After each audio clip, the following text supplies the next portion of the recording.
Hello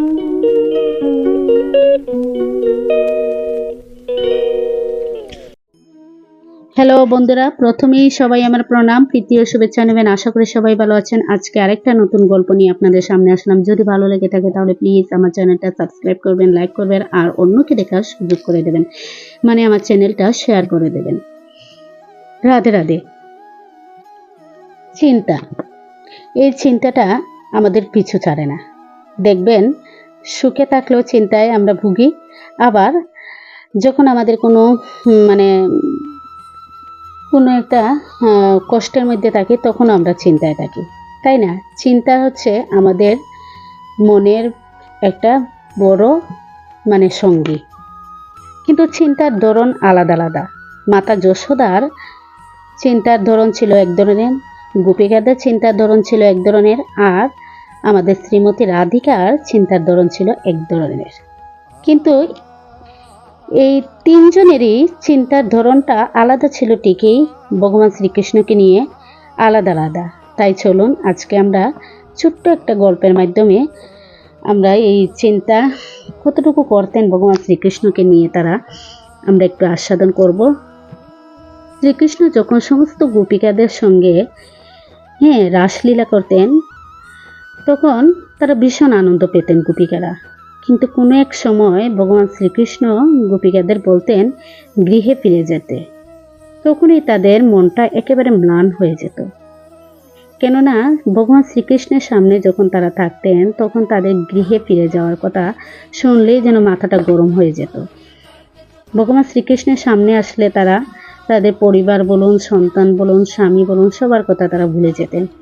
কিন্তু কোনো না কোনো সময় তো নিজের সংসারে ফিরে যেতেই হবে, তাই না?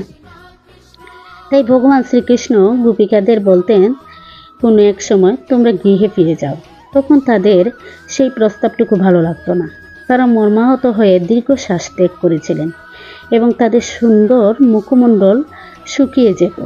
সেই অবস্থায় তারা নিঃশব্দে সেখানে দাঁড়িয়ে থাকতেন।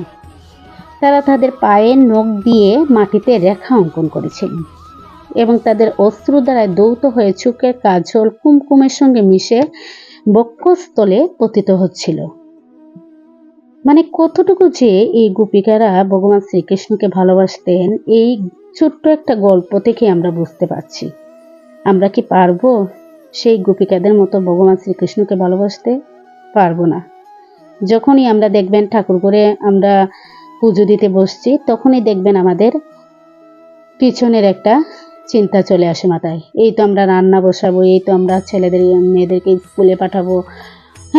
বিভিন্ন চিন্তায় আমাদের মাথাটা বিভ্রান্ত হয়ে যায়। আমরা সারাটা দিনে আমরা কবার আমরা ভগবান শ্রীকৃষ্ণের কথা স্মরণ করি। কিন্তু দেখুন গোপিকারা সেই সংসার, সন্তান, স্বামী সবাইকে ছেড়ে তারা এক মনে ভগবান শ্রীকৃষ্ণের সামনে চলে যেতেন। এই যে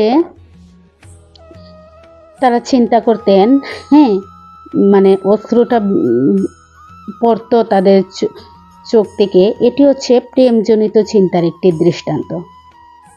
শ্রীকৃষ্ণের এক সখায় এক সময় তাকে জানান, হে মুরারি, তুমি ঘরে ফিরে যাওনি কেন?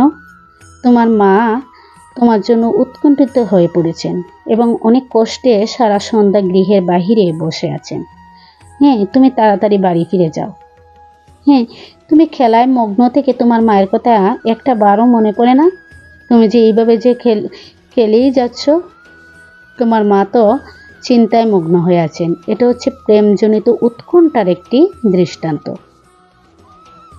মাতা যশোদা যখন গভীর উদ্বেগের সঙ্গে শ্রীকৃষ্ণের মথুরা থেকে ফিরে আসার প্রতীক্ষা করেছিলেন তখন তাকে সান্ত্বনা দিয়ে নন্দ মহারাজ বলেন, ভগবান শ্রীকৃষ্ণের পিতা নন্দ মহারাজ বলেন, হে যশোদা, দুশ্চিন্তা করো না। দয়া করে তোমার কমলের মতো সুন্দর মুখমণ্ডল থেকে অশ্রু মুছে ফেলো। তোমার এই সুন্দর মুখখানি এভাবে যদি অন্ধকার হয়ে থাকে তাহলে দেখতে ভালো লাগে না। তুমি অশ্রুটুকু মুছে ফেলো। তোমার চোখে মুখে হাসি না দেখলে ভালো লাগে না। এইভাবে উষ্ণ দীর্ঘশ্বাস ফেলারও কোনো কারণ নেই। তুমি শান্ত হও, তোমার মনকে স্থির করো, দেখবে তোমার ছেলেকে আমি যেখান থেকে পারি আমি ফিরিয়ে নিয়ে আসবো। আমি এক্ষুনি কংসের প্রাসাদে গিয়ে তোমার পুত্রকে ফিরিয়ে আনবো। এটি হচ্ছে প্রতিহত জনিত উৎকণ্ঠার একটি দৃষ্টান্ত। দেখুন, আমরা প্রতিটি মাই কিন্তু ভগবান শ্রীকৃষ্ণকে নিয়ে হয়তো ভাবি, আবার আমরা পরক্ষণেই দেখবেন আমাদের ছেলেমেয়েদেরকে নিয়ে ভাবি, আমাদের ছেলে মেয়ে এখন কোথায় আছে, টিউশনে গিয়েছে নাকি কোনো বন্ধু বান্ধবের সঙ্গে সময় কাটাচ্ছে। ঠিক সেইভাবে কিন্তু আমাদের মাতা যশোদাও ভগবান শ্রীকৃষ্ণকে নিয়ে প্রতিটা মুহূর্তে চিন্তায় মগ্ন থাকতেন। আর যার জন্য মাতা যশোদা চিন্তামণির পূজা অর্চনা করতেন। আরেকদিন আমরা একটা গল্পতে সেটা শ্রবণ করব। তাহলে আমার গল্পটা কেমন লাগলো, যদি ভালো লেগে থাকে তাহলে প্লিজ আমার চ্যানেলটা শেয়ার করে দেবেন। নমস্কার, রাধে রাধে।